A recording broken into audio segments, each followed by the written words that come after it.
देसी गायों के ऊपर इतना अच्छे से काम कर रहे हैं, तो वो चूक करने का तो मतलब ही नहीं मोहित बिल्कुल भाई। बिल्कुल। छोटे बड़े तो यहाँ घर पे हैं जी और 27 कैटल यहाँ फार्म पे हैं। जी जी ठीक है, और गांव में भी करीब 18-20 के करीब होंगे। जी जी वहाँ पे आके उसका नामकरण हुआ B200 या ब्राह्मण 200 के नाम से भी जी जानते जी हैं, जी जो थारपारकर ब्रीड का सबसे फेमस बुल रहा है। जी जी जी। तो ये उसका बच्चा है भाई साहब, और जो बाहर जो फार्म था ये उसी फार्म से लिया हुआ बच्चा है, और दूध की वजह से ही ये पिछड़ी थी हमारी गोवंश। जी जी। ठीक है, और अभी इसमें शुद्ध लाके अच्छे दूध वाले अच्छे जीन इसमें बुलों का नंदियों का यूज करके सीमन का यूज करके दूध अच्छा होगा तो ही देसी गौ माताएं खुट्टे पे रह पाएंगी। जी जी। जय गौ माता जय गोपाल। दोस्तों, आज लंबा सफर तय करके मैं पहुंचा हूं शिवानी मंडी, जहां पे आप सामने देख पा रहे हो थारपारकर ब्राह्मण 200 का बेटा और उसके साथ उसकी जो प्रोजेनी है वो। तो सुरेंद्र भाई साहब हैं, इनसे पूरी डिटेल आप सभी तक पहुंचाने की कोशिश करूंगा कि कितना समय हो गया इनको ब्रीड पे काम करते हुए। सुरेंद्र भाई साहब से जानेंगे कृष्णा नंदी जो है इसके क्या कुछ रिजल्ट आए हैं थारपारकर नस्ल में। राम राम भाई साहब, जय गौ माता जय हाँ, गोपाल। जय गौ माता। फार्मिंग ज्योग्राफी चैनल देखने वाले सभी दर्शकों को भी मेरा नमस्कार, और मोहित भाई आपको भी बहुत बहुत बधाई कि आप जो अच्छा गौ संवर्धन कर रहे हैं, जी जी उनके यहाँ मेहनत करके इतनी गर्मी में वो पहुंच के समाज को दिखाने का, या नए जो जिनके मन में गौपालन करने की है जी तो जी। उनके लिए प्रेरणादायक वीडियो बनाते हो, तो उसके लिए भी आप बहुत बधाई के पात्र है, जो इतना अच्छा समाज में जो काम कर जी रहे हैं जी उनको जी। समाज के सामने लेके आ रहे हैं। मैं भी बिल्कुल बार बार आपका आभार प्रकट करता हूं कि वर्तमान समय में देशी गौवंश की अगर मैं बात करूं तो जो कहीं ना कहीं पिछड़ी हुई नजर आ रही थी उनको आपने कहीं ना कहीं बचाने का जो काम किया है। जी भाई साहब। जी। तो बताएं, डिटेल बताएं एक बार। ये थारपारकर ब्रीड का नंदी है, जी। नाम इसका कृष्णा है, और इसका फादर है वो चांदन फार्म में था पहले। हम्म। उसका बाद में वो जोधपुर में किसी फार्म पे आ गया था, जी जी तो उस वहां पे आके उसका नामकरण हुआ B200 या ब्राह्मण 200 के नाम से भी जी जानते जी हैं, जी जो थारपारकर ब्रीड का सबसे फेमस बुल रहा है। जी जी जी। तो ये उसका बच्चा है भाई साहब, और जो बाहर जो फार्म था ये उसी फार्म से लिया हुआ बच्चा है। उम्र जानना चाहूंगा सर सबसे पहले हाँ, इसकी उम्र कृष्णा साढ़े की। साढ़े 3 साल हो गई है मोहित हम्म। भाई। जी। रिजल्ट बताएं सर।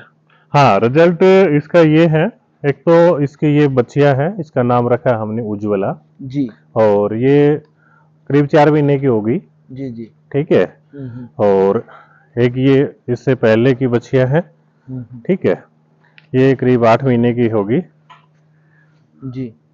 ठीक है, ये रानी नाम है, ये उज्ज्वला है, और एक ये इसका मेल काफ है, जी। ये है, ये 2 महीने का हो गया। हम्म। इस 9 तारीख को 2 महीने का होगा, ये जी जी। ऊपर ही हो गया, 2 महीने से 2.25 महीने हम्म। का हो गया। तो सर, अपने पास थारपारकर गोवंश अगर मैं बात करूं तो वो कितनी संख्या में अभी गोवंश है मेरे अपने पास पास। छोटे बड़े करके मोहित भाई ये 50 से ज्यादा है। जी। हाँ जी।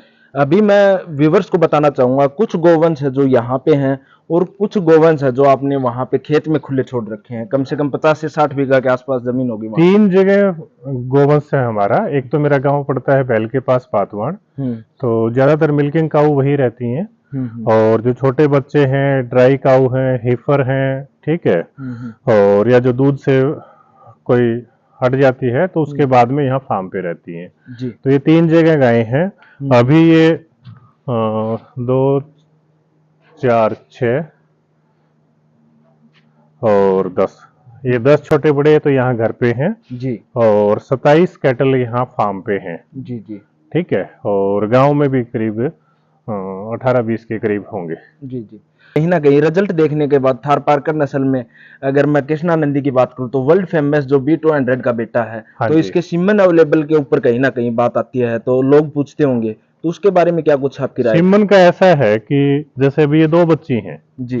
ठीक है, हम्म। तो और भी एक गांव में है इसकी 1-2 बच्ची। हाँ हाँ। ठीक है, ये बच्चियां जिस दिन दूध पे आएंगी, हम्म।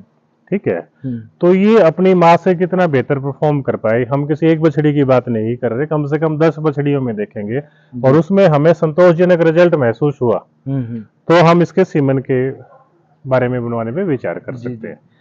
तो मतलब ये है कि कहीं ना कहीं जो पशुपालक हैं उनको किसी झांसे में ना फंसाकर सबसे पहले उनको रिजल्ट के बाद उनकी जो प्रोजेनी है हाँ जी, वो कहीं ना बिल्कुल। कहीं आप दिखा के उसके बाद आप। मेन चीज है ब्रीड के साथ साथ, अब ब्रीड तो देखो सुंदरता तो इसमें है ही है, जी जी जी। ठीक है, उसमें कोई दो राय नहीं जी है। बिल्कुल। लेकिन अकेली सुंदरता से फार्मर का काम नहीं चलता, जी जी। दूध भी बहुत जरूरी है। हम्म। और दूध की वजह से ही ये पिछड़ी थी हमारी गोवंश, जी जी। ठीक है। और अभी इसमें शुद्ध लेके अच्छे दूध वाले अच्छे जीन इसमें हम्म बुलों का नंदियों का यूज करके सीमन का यूज करके हम्म। दूध अच्छा होगा तो ही देसी गौ माताएं खुट्टे पे रह पाएंगी। जी जी जी।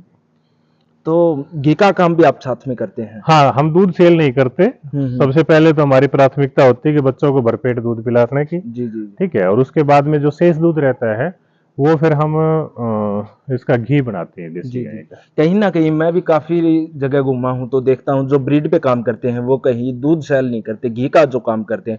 क्योंकि लास्ट में जो बछड़े बछड़ियों को पिलाने के बाद जो दूध बच जाता है उसका वो बिलोना पत्ती से घी हाँ तैयार जी, करते हैं। बिल्कुल जी, आप भी बिल्कुल। क्या उसी प्रकार बिलोना पत्ती से घी तैयार हाँ, करते हैं? जो पुराने तरीके से जो दादा दादी करते आए, दादी माँ है हमारी, वही हाँ करते हाँ आए हाँ। हैं। जी तो गाँव में तो अब भी जो अपने इलाके में तो खासकर वो बिलोना पत्ती से ही बनता है। जी जी जी। और जब देसी गायों के ऊपर इतना अच्छे से काम कर रहे हैं तो वो चूक करने का तो मतलब ही नहीं, मोहित बिल्कुल भाई। बिल्कुल।